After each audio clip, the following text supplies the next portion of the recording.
மனோஜ், ரோகிணி கூட நான் எப்படியாவது சேர்ந்து வாழணும்னு ஆசைப்படுறேம்மா, தயவு செஞ்சு ரோகிணியை மன்னிச்சிருங்கம்மான்னு சொல்லிட்டு விஜயா கிட்ட கேட்க, ஆனா விஜயா ஃபர்ஸ்ட் உன் இஷ்டம், நீ ரோகிணி கூட சேர்ந்து வாழணும்னா வாழு, ஆனா என்ன ஒரே ஒரு விஷயம் தான், இதுக்கப்புறமா நான் உங்ககிட்ட பேச மாட்டேன், நீயும் என்கிட்ட பேசக்கூடாது, எந்த பிரச்சனைனாலும் அம்மானு என்கிட்ட வந்து நிக்க கூடாதுன்னு சொல்லிட்டு அங்க இருந்து ரொம்பவே வெறப்பா கிளம்பி போக, அப்படி போகும்போது கூட ரோகிணி கிட்ட மீனாவை பார்த்துக்கிட்டே உன்னால ஒன்னும் இல்லாதவ கூட என்ன கேவலமா பார்க்க ஆரம்பிச்சிட்டா, இந்த விஷயத்த நான் மறக்கவும் மாட்டேன் மன்னிக்கவும் மாட்டேன்னு சொல்லிட்டு கோவத்தோட கிளம்பி போக, இதை பார்த்துட்டு மனோஜும்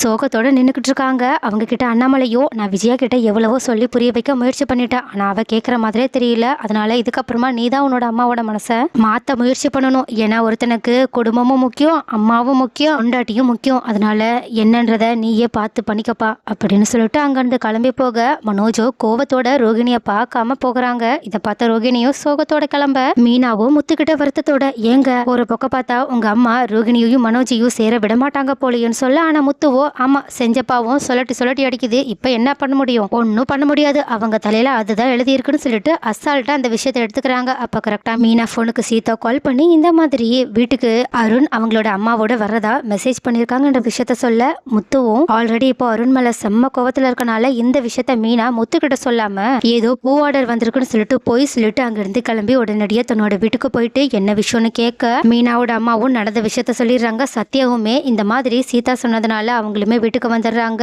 அருணோட அம்மாவும் அருணை கீழே நிக்க வச்சுட்டு அவங்க ஃபேமிலி கிட்ட பேசுறதுக்காக மேல வந்து இதை பத்தி பேசிக்கிட்டு இருக்காங்க. ஆனா பேசி முடிச்சதுக்கு அப்புறமா போகும்போது மீனா கிட்ட அருண், நான் ஒன்னும் அவ்வளவு கெட்டவங்க கிடையாதுங்க, எனக்கு சீதாவை ரொம்பவே பிடிச்சிருக்கு, நாங்க ரெண்டு பேரும் ஒருத்தருக்கு ஒருத்தர் நல்லா புரிஞ்சு வச்சிருக்கோம், நான் கண்டிப்பா சீதாவை நல்லபடியா பார்த்துப்பேன்னு சொல்லிட்டு தன்னோட உண்மையான காதலை அவங்களுக்கு நல்லா புரியுற மாதிரி எடுத்து சொல்ல, அதை கேட்டுட்டு இருக்க மீனாவுமே அருணோட காதலை புரிஞ்சுக்கிறது மட்டும் இல்லாம நான் முடிஞ்சதை பாக்குறேன்னு சொல்லிட்டு அவங்களுக்கும் நம்பிக்கை கொடுக்காம அங்கிருந்து கிளம்பி போக, ஆனா முத்துவோ மீனா கிட்ட அருணை பத்தி மறுபடியும் தப்பா பேசிக்கிட்டு இருக்காங்க. ஆனா இதனால கோவப்பட்ட மீனாவும் அருண் அவ்வளோ தப்பானவங்க இல்லைன்ற விஷயத்த முத்துவுக்கு புரிய வைக்க ட்ரை பண்றாங்க. ஏன் இன்னைக்கு கூட அருண் என்கிட்ட வந்து பேசினாங்கன்ற விஷயத்த சொல்ல, இதை கேட்ட உடனேயே முத்து வழக்கம் போல எதை பத்தியுமே யோசிக்காம கண்மூடித்தனமா மீனா மேல கோவப்பட்டு கத்த ஆரம்பிக்கிறாங்க. ஆனா மீனாவோ அவங்க ரெண்டு பேரும் ஒருத்தருக்கு ஒருத்தர் நல்லா காதலிச்சு கல்யாணம் பண்ணிக்கணும்னு ஆசைப்படுறாங்க, நம்ம ஏன் அதுக்கு நடுவுல இருக்கணும்னு கேட்க, ஆனா முத்துவோ சீதாவோட வாழ்க்கை அவங்க கூட இருந்தா நல்லா இருக்காது, அதனால நான் கண்டிப்பா என்ன ஆனாலும் சரி இந்த கல்யாணத்தை நடக்க விட மாட்டேன்னு சொல்லிட்டு கோவத்துல கொந்தளிச்சுக்கிட்டு இருக்காங்க. இதை பார்த்த மீனாவும் இவங்களை எப்படிதான் சமாளிக்க போறோம்னு தெரியலையே என்ற பதட்டத்தோட நின்றுகிட்டு இருக்காங்க.